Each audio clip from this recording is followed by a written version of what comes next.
Non, non, non. La solution, nous l'avons tous, en nous mettant ensemble et en luttant et en nous appuyant sur cette jeunesse. La jeunesse et l'autonomisation de la femme. Moi, je me bats pour ça. La femme doit jouer un rôle de plus en plus important dans ce pays. Et regardez dans les pays où ça marche, j'aime donner l'exemple des pays du Nord, de l'Europe du Nord, les pays scandinaves, où ils ont eu une avance considérable, même par rapport aux Européens comme eux, comme les Européens de l'Ouest et tout ça.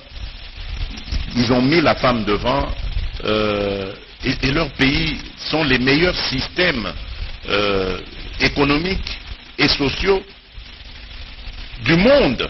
Les pays où il fait le mieux vivre, ce sont les pays scandinaves. Donc, la femme est très importante.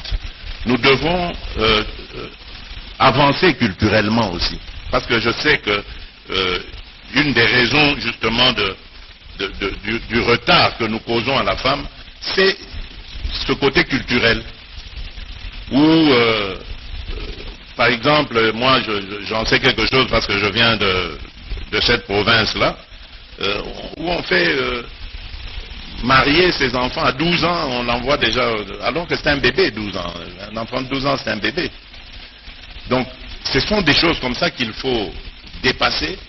Il faut que la femme ait aussi, dès son bas âge, accès à l'éducation, comme le jeune homme, qu'elle aille jusqu'au bout des choses, qu'elle ait les meilleures formations, et qu'elle ait aussi, au sortir de là, les meilleures responsabilités.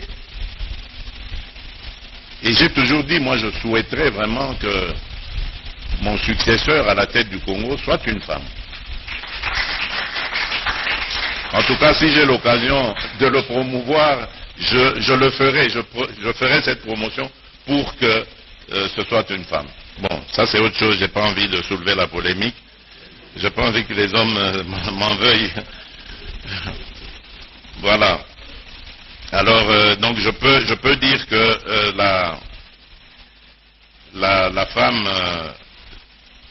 vraiment, c'est un de mes soucis. Je crois d'ailleurs que je peux dire quelques réalisations. Donc j'ai, depuis le 8 mars 2019, 2 mois après mon accession aux affaires, institué une habitude maintenant, c'est de me réunir avec un certain groupe de femmes que j'ai appelé les femmes d'exception. C'est des femmes responsables dans plusieurs domaines. Et donc tous les 3 mois, tous les trimestres, donc à chaque 8 du trimestre, nous nous réunissons et nous faisons le point de la situation quant à leurs droits, leurs activités, et nous essayons de voir comment est-ce que nous pouvons davantage influer, impacter sur la bonne marche de la société. Et c'est vraiment une expérience formidable qui nous permet d'apprendre beaucoup de choses, et certaines d'entre elles d'ailleurs ont eu des responsabilités. Il y en a 2 qui sont au gouvernement. Il y en a une qui est au panel de l'Union africaine. Il y en a une que j'ai amenée récemment à Goma.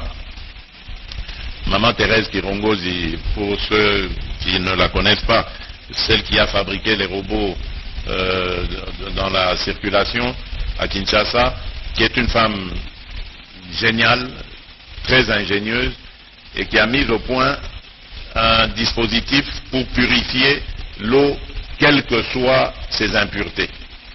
Et donc, comme il y avait ce problème de déplacer de Goma, je l'ai amené donc avec moi, et elle a mis au point son système, et c'est en train de fonctionner, et nous allons voir comment on va l'appuyer avec des moyens pour qu'elle grandisse de plus en plus.